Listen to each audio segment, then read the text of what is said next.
Hi everyone, and welcome back to another semi-live Spraycasso tutorial. Had a pretty good success with the last one that we did 2 days ago. So I forgot my camera once again on purpose. So I don't know if that constitutes to forgetting them. We're back in Spraycasso Studios, and so we're going to do another tutorial. But before we get started on that, I had a lot of people send me some private messages asking me about the framing process. I really didn't think you guys were going to be that interested about the framing. If you guys want to take a look about the painting that we did on the 27th, that's it right there. And so, as I mentioned to you guys, I usually go to garage sales. You can go to Hobby Lobby. They got some pretty good paintings there, frames. I had actually a friend that used to have a framing service here in town, and she did all my professional framing for all my paintings. She went out of business, so she sold me a lot of the stuff that she had on back order, or back stock, I should say. So this is one of the stuff that I got. Look at that. See, the way this is going to work, guys, I already went ahead and took the measurements to this painting, and it's going to fit this frame just like that. So what we're going to do is we're going to cut this inner part. Once we're completely done, we're going to cut this inner part, and that's going to go in the back, while the rest of the frame is going to go right here. And we're going to glue that using our spray adhesive. Yeah, there's hardly anything you can't find that's not in a spray can, except maybe good sense of humor. All right, so that's a little bit of the back process that I'm going to do for this next painting. As I said, I already went ahead and cut my poster board, and as you can tell, poster board comes in this size. It's really big. It looks like a 24 by, oh god, I don't know, 24 by something. Let me see. Oh, 22 by 28. Well, that was pretty close. So I just went ahead and used an X-Acto knife, cut it out to the measurement that I'm going to use. I have my frame ready to go. Usually, I don't like to have glass on my spray paintings because it's already very, very glossy, and when the light hits it, not only the spray painting is very glossy, the glass as well, it creates this really opaque look, and sometimes it's hard, as you guys can tell, to see the painting beside it or inside of it, but I'm going to go ahead and leave the glass. Alright, so same story as yesterday, guys, or 2 days ago, sorry. We're going to come out to the back. I already have my handy dandy table ready. Same spray paints that we used yesterday. I actually started doing a tutorial yesterday. That's why I keep referring to yesterday. But I ran out of poster board and clear coat. So I had to stop halfway through it. And so, well, anyways, scratch all of that. We're going to start fresh with a new one today. So if you guys are ready for segment number 2, go grab your spray paints, and I'll see you guys in a little bit. Hey crew, welcome to segment number 2 of the quick spray paint live or semi-live tutorial for Facebook that we're doing. If you guys are just tuning in, the way this is going to work is I'll do segments of a painting that I'm working on. And in that manner, it feels like you guys are right here with me. Now, I'm not doing it live. Obviously, I can't because I need both my hands, and I can't do this with the phone. And besides, I don't know how to do it live. I don't have the equipment to do it right now, actually. So, in that manner, I had a request just now. So this kind of changes the painting that I was going to show you guys how to do. Growing up, guys, I was an artist. I've always been an artist. I was a professional painter before I became a professional spray painter. I can do everything from watercolors to multimedia to acrylics to oils to pastels to India ink. You mentioned it. I've done it all. So I'm giving you a little bit of that because growing up, it didn't matter what I painted. It would never make it to the fridge. It would never make it to my parents' fridge. And just now, my mom asked me for a painting. So, I mean, that puts a little pressure on me, right? Even as a professional spray painter, I've sold my paintings for thousands of dollars. I've given it to my parents. They don't hang them up. I don't know what it is. But anyway, they're not my biggest fans, I guess. But anyways, I just had a request, so that puts a little pressure on me. So she wants to see scenery with a light pole. Yeah. So she wants to see trees, kind of like a little park. I don't know, but she wants to see a light pole in the middle of it. So, hey, that works for all of us. I'm willing to give it a try if you guys are willing to stay tuned and watch me do it. All right, well, let me point at the poster board. That's, oh, let me see right there. Okay, that's where everything is at. So we're gonna start off with the back layer, guys. And the way we're gonna do that is I'm gonna start off with, right there, I'm gonna do this with some brown. Make sure you shake your cans. You know, I don't know what it is, but the fat cap, I can't freaking stand them. I hate them. They get clogged up too easily. And it's not like I'm going to be doing this on a wall, so I could really care less about it. But anyways, we will give it a try anyways. All I need is for this stupid cap to spray me on the face. Alright, that should work. What I did is I used my little Spraycasso tool. And I poked a hole. No, this is not an X-Acto knife, dude. See, it's not sharp. Spray painting. When I first got started spray painting, the guy I learned it from, he asked me not to use his name. He's a very well-known master, though. And he was one of the original 4 spray painters that started this. So I'm technically like the 2nd generation spray painter. But anyways, they used to use razor blades. Yeah, razor blades. And they used to cut their fingers all the freaking time, which is why I created the Spraycasso tool.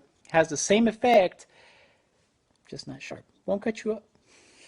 I used to use plastic or wood at the beginning. Now I have a little plasma machine cut these out. All right, so we're going to use brown. Let's go back to our painting here. Okay, we're starting to use brown in the background. See all that spotter? Ah, man, that's no bueno. But anyways, we'll do that. We're going to cover it up. It's going to be the back layer anyways. This is going to resemble trees in the back.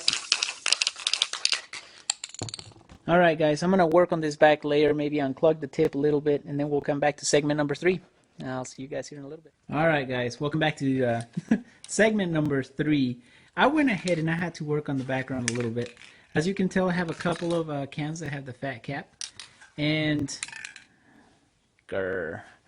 anyways, whoever created the fat cap could go eat a fat one. That's the official Spraycasso statement. And to all my sponsors that neglected to pay attention to what I told them not to use the fat caps, they too can go eat a fat one. All right. Sorry guys, it's just I had such a hard time with that.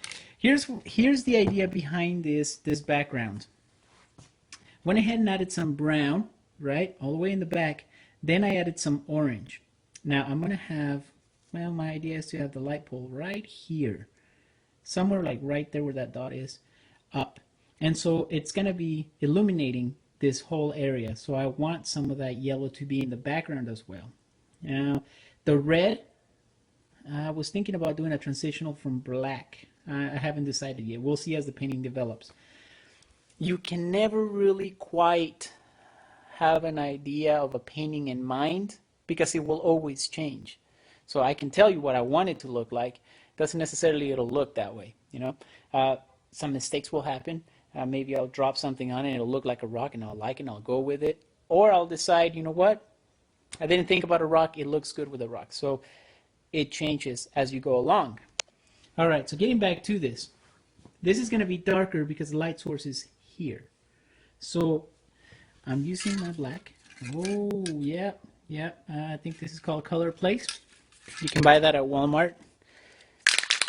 Anyways, alright, so here we go. I'm going to darken this area up all the way over here. Not completely. I just want it to be darker. Okay. This area too. And notice how I sprayed green here on the bottom? I sprayed green on the bottom because this is going to be our grass area. There's going to be trees in the background. Don't worry about that. We'll get there. But for now, our background has to look like this. Alright, now we're going to have to go, you know what, to our Spraycasso funnel. Let me get the smaller one. The smaller one makes the tip is a little bit thinner. So, see on this other one, I cut it almost to the very back. So the exit of the paint is a lot thicker than this one. So I'm going to use these to create some trees in the background. Just like that. I'm going to pour some brown and some orange in here. Kind of mix it up a little bit, not much. You don't want to shake it to where it combines like into a mush, brown and orange. No, you just want to mix it just a little bit and then drop it down. And I'll show you what that looks like when I'm ready to pour the two colors together. So if you guys stay tuned to segment number 4 as this painting develops, stay tuned. All right, crew. All right, crew. I was thinking about it, and instead of going with the trees first, I am going to go ahead and start with the plant life in the background. Now, we're not going to make it very detailed because your eye will automatically look at some of these shadows and fill in the rest. And I'll show you what I mean by that. Let's start off with some green.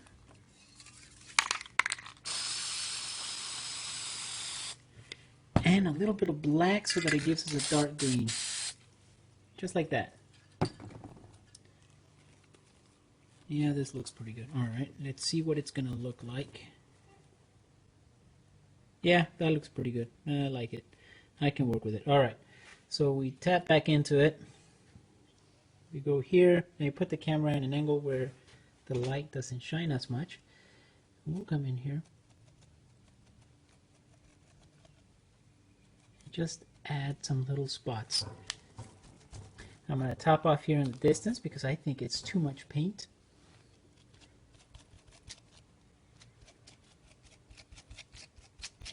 Alright, look at that. It's starting to look out. Okay.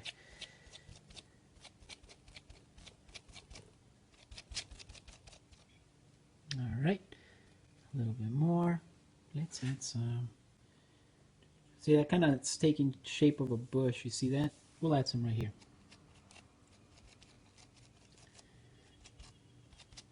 I also want to add some pretty vibrant colors. I know my mom likes colors, so very colorful.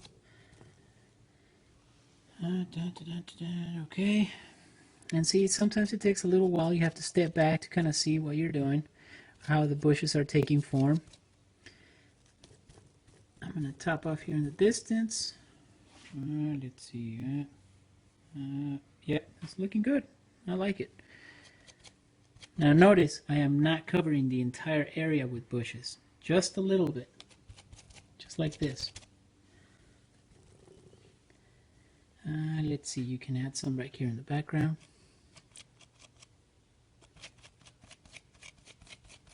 And remember guys, if you want to give it the effect, oh, let's see, where's my clear coat? I'm almost out of clear coat. I am out of clear coat. That's white. Ah, right here. You can use either your Spraycasso tool, which you can make out of a popsicle stick, guys. You can come in here and create the effect of branches. See that? Just come in. You can do this throughout your painting.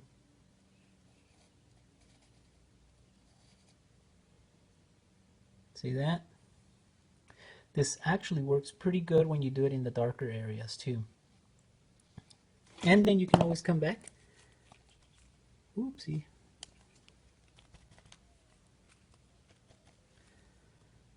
See, like that one, and you can add some bushes on top of it.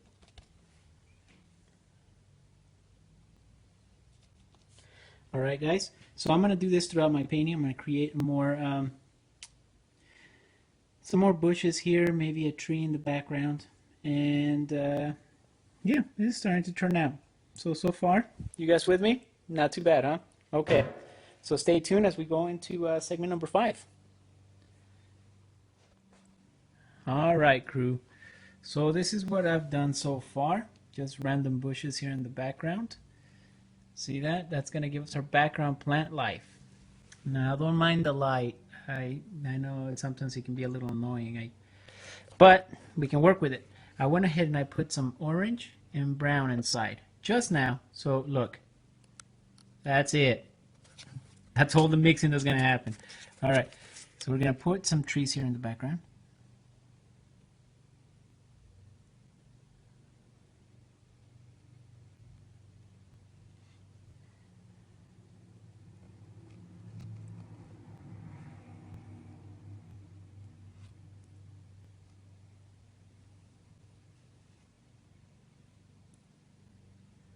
you see that detail on that tree? No? There's a lot of swirls in there. So we're going to add another one. Right here, this is going to be thinner. It's in the background.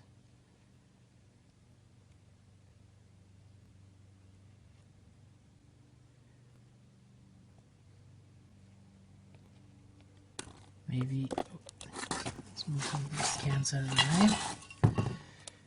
Maybe another one right, yeah, right about here. See, a lot of people have told me why and how did the Spraycasso funnel came about? Well, as I mentioned earlier, I'm an artist. I have experience in other medias. And one of the things that I liked about spray painting was that you didn't have to have a steady hand. I know I sound like a broken record when I say this, but you don't really need a steady hand. I'm saying that as I'm using a steady hand. Well, what I mean by that is that you don't have to be a professional artist or know how to draw in order to create something like this. I mean, in this case, you guys have seen me create just some trees really quick. Here, let's use a little bit more orange. And so I needed a way without using brushes. Well, I tried using brushes at the beginning, but you can only get maybe 1 or 2 uses out of them before the paint just completely turns them into a solid part of the brush. See, look at this one. See? So you can only use them a couple of times. I'm going to make another tree back here. See, this one's darker. I added a little bit more brown than I did last time. I did that on purpose because I know I'm going into the shadowy area.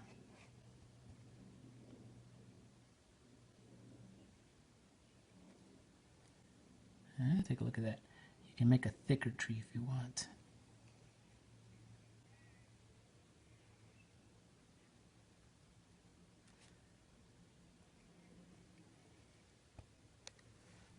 Alright, so that's what it looks like so far.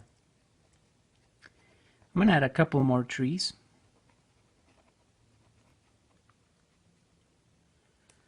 Maybe I'll add another one. Nah, just a branch showing here in the background. You can't really see the tree, but it's there somewhere. I can even come over here. Add some extra branches to these little trees back here. You know, you want to make it look realistic. So whatever you do, guys, when you start creating some of these trees, add some curves to the lines. Don't just make a plain, you know, straight tree. See that one, how it kind of curves a little bit? Alright, we'll keep that in mind. I'm going to do that throughout our painting. I'm going to add a couple more trees. And then we're going to concentrate on the layers that are closest to us. Maybe we'll do, I don't know, a couple of rocks or grass or something. But let's work on our trees and get ready for the next segment. All right, see you guys in a little bit.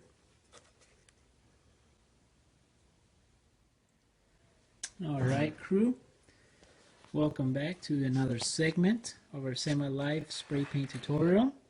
So far, this is what we have. Oh, shit. I mean, shoot. Alright, well, we can fix that. I've always made it pretty clear that everything and anything in spray paint is fixable. So there's a couple of ways to fix this, but I'll do that later. Alright, so that's what we have so far. We added some plant life right there. We added some plant life in the background. We added some trees. Now what I'm about to do is add the pole. I'm going to put the pole somewhere around. There's that dot. Somewhere around here. Maybe right about here going up. But first I have to have a lighting effect because this pole is going to be bright, right? So it's going to go right about wherever this lands. Let's see. There you go. So look how far my can is. It's a good 2 feet. I'll raise it up a little bit more. Right about there, just so that I can get a nice little glow. Now notice I'm adding the spray onto the trees, but look how far I am. Yeah? It's pretty far. This does 2 things. it blends the background and it gives us a light source. It goes outward. So let's take a look at it from this point of view. See that? Now we're gonna have to need a steady hand. The one thing that I tell you guys don't really need it. But I am gonna have to use the Spraycasso funnel, and in the same manner that I created the trees, I am going to create the light pole. So look at that. So far that's what we have. I know the light is it's up there. I might just have to take that bad boy out so that we could see better. But see that? The light pole's gonna come out here. It's gonna be, well, here I took a picture of one that I thought, not a very good picture, of one that I thought would look kind of nice. It's not gonna be this detailed, guys. It's gonna be smaller, way smaller, unless I was gonna do a painting of something that big. But it's gonna be about that big, about that long, and then I'm gonna add some more plant life surrounding it. Yeah, so let's get started on it. Actually, I'm gonna add some black. Look at that. Nah, don't worry about that. We can fix that. All right, let's practice a little bit. Ah, there we go. Okay. And we're going to do that from right there. Let me put the camera in a spot.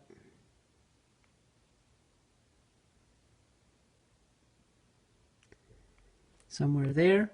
And I'm going to have to sit down and actually add the shape. And I need both hands, guys, so I can't do that with the camera on. But that's what I'm going to be working on. Then I'm going to add a little bit more plant life surrounding it. So stay tuned as we continue with this drama. All right, guys. See you guys in a few. Hi, guys. Sorry, I had to make sure I was recording. I did a whole spiel earlier and it wasn't recording. So this is going to be segment number 7 out of 8. I think 8's a nice round number, right? And not only that, it worked yesterday, so I think we can do it again in 8 segments. So let me show you where we left off last time. We were talking about the trees, the light source, where I wanted to put the light pole at, where I wanted to have some of the plant life. So let me show you. This is where we're at. See, I went ahead and added some plant life. Now, I don't know if you guys remember, but at the beginning of the videos, I told you that you didn't have to fill in every spot with bushes. You don't have to do that because your brain will fill in the rest. So we just added some random leaves here and here, and then with the black part around here, your brain will automatically fill it in as plant life. So you don't have to concentrate so much on that. Besides, we're going to add other layers overlapping it in a little bit. I made the light source right here with little magazine sheet. Spray painted some black off on the side, tapped, tap, tap, tap, tap, tap. Folded a smaller one. You can definitely do this with a brush, guys. Now, I know I'm always the one saying don't use brushes when it comes to spray painting. Guys, I use brushes for a lot of things, just not spray painting. But you guys are more than welcome to.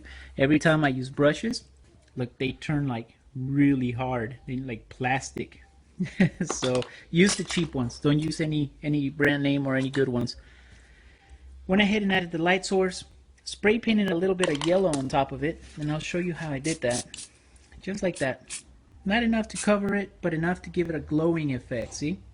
So I added a little bit of that. On this plant life, I added some blues. Now, if you guys see some purples, remember, I don't mind if you guys go out and buy purples or pinks or light greens or dark greens. It's just for myself, I use just the basic colors, right? Orange, blue, black, green, red, brown, whatever, and then I mix my own. So if you see purples like that, it's because I used a sponge that had red, tapped into some blue, and combined, that gives you that purple. And then if you just want blue, use a separate piece or the other side of the sponge. See, this sponge is way too contaminated. I can't use this anymore. To create the blues. Here in a bit, I'll be adding some red throughout this area. And I want you guys to see this. Oh. And you know what? That's happened several times. Not in this tutorial, but accidents do happen, guys. Well, in fact, you guys remember this little accident? Look what I did. I added some black to kind of blend it into the background. I'll be adding some rocks and some more bushes, so you won't be able to see it. But see, it's not the end of the world. You guys have a little accident, it's all right. You can always go over it and fix it. Now with the white, oh, see, this sponge is contaminated. It's giving me light blue. It has to be, okay, a clean sponge. All right, right there. You also have to be careful where you're tapping off into, because if I tap into this area right here where there's paint, it'll pick it up. All right, now we're gonna go by, I'm keeping in mind that there's light coming in right here. So I'm gonna add, oh, it's too much white. All right, I'm gonna add some white here. And you need white, guys, you need some white because there's a pretty strong light source coming in. I'm going to need both my hands to do this, but I'm giving you guys the gesture of what I go through to create the light effect of the plants here. Now, obviously, oh God, I hope that didn't contaminate the bunch. Obviously, in areas like this, let me come over here. See, it just makes it stand out a little more. So it's a pretty good highlight to add when you have light sources that are very bright, such in this case is right here. On the trees, this is a good technique. On the trees, on this area right here, I'm going to do this on the dark area right here, maybe right here, so you guys can see. I'm just going to overlap it with my sponge. Oof, maybe not as white, but just go over it a few times, up and down these trees on the side of a tree right here. Like that with the white brush, and it'll give you the effect of a nice little highlight going on. You can also use a straight edge. In this case, I'm going to use the brush. Don't mind this. This is correctable. But that's more or less what I'm going to use. The trees are not completely dry to the touch. We used a lot of paint, so that's going to take a little while for us to get back into and be able to use that technique on the side of the trees there. So I'm probably going to add some highlights here, here, and then add maybe another section that crosses over this little area where we messed up. So I hope that explains some of the techniques that we're going to be using. Look at that. Look at those trees in the back. I love that. I love that effect that it is bright, and it's so bright that it's kind of dimming down the trees in the background. See that? It's not completely invisible. It's not like you can't see those trees. You know that it's there. It gives you texture to your painting. Oh, this is new, guys. I forgot to tell you about this. This is new, and this kind of came about that little accident. I don't know if you guys remember, there was 2 dots of yellow that landed on the painting there where I did. Well, I didn't want to completely have a yellow dot right there, so I kind of smeared it with my thumb. And when I did that, it gave us that little light brown effect there, and I was like, you know what? I can work with that. I could keep smearing it and create a road if I wanted to. I don't know if I want to keep it. Maybe you guys can leave me some comments and tell me what you think. If you think I should leave it as a road or turn it into a road, or just get rid of it, let me know. Let me know your suggestions. In fact, that's why I'm posting them up. I'm gonna take a little break because I do gotta eat, guys. But when I come back, I'm gonna take a look at all your suggestions, and maybe we can incorporate them into the painting. All right. Well, I'll see you guys for the next and final segment. Let's take another look at this painting house coming out. Alright guys, see you guys in a little bit. Alright crew, and now for the exciting conclusion of segment number 8. I think this is segment number 8 of our semi-live spray painting tutorial. Yesterday we let the painting dry for a little bit. I don't know if you guys remember that, but we had added some layers, and there was a couple of trees. And we needed to let it dry because the frame that we were going to use was a two-phase frame. It had a, well, you know what, I'll just show you. Alright, so that's the painting, guys. And as you can see, remember yesterday we had this second frame to do, so I had to cut the painting. And it has this little nice indentation inside. See if you guys can zoom in and see that. Don't mind the reflection, guys. Sorry about that. That's why I usually don't like to put glass in front of my paintings. But I left the glass Alright, so anyways, let's take another look at it. So we went ahead and cut this out, and the way I cut it out was I took measurements, used a little handy dandy X-Acto knife, and it worked pretty good. See if you guys can take a look at some of those details on those trees. Now, the way to get that little ripply effect on trees, I had to use a different type of clear coat. A clear coat, which I will show you. This is the one I recommend, by the way, guys. This is the one that I would normally use. But I wanted to create, I don't know if you guys can see it very well. There's, it almost looks like a bark effect right there on the trees. See? And right there as well. Let me show you that clear coat that I use. You can also get it at Walmart. And the way you create that effect is you have to wait until the painting is completely dry. It'll take about a day. Once you get it, use this brand. Polyurethane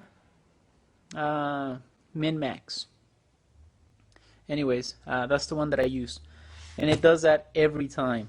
So, experience, guys, a little practice with different brands will give you different effects.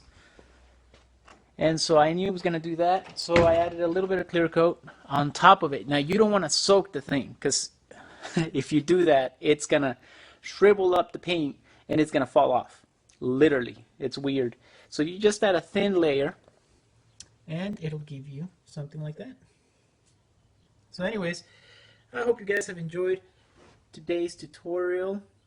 Sorry about the reflection, guys. You know what? I'm really considering taking the glass off, and I probably will before I get rid of it or sell it. Or if my mom wants to hang it up, hang it up. All right, guys. Somebody's knocking at the door. I'll talk to you guys later.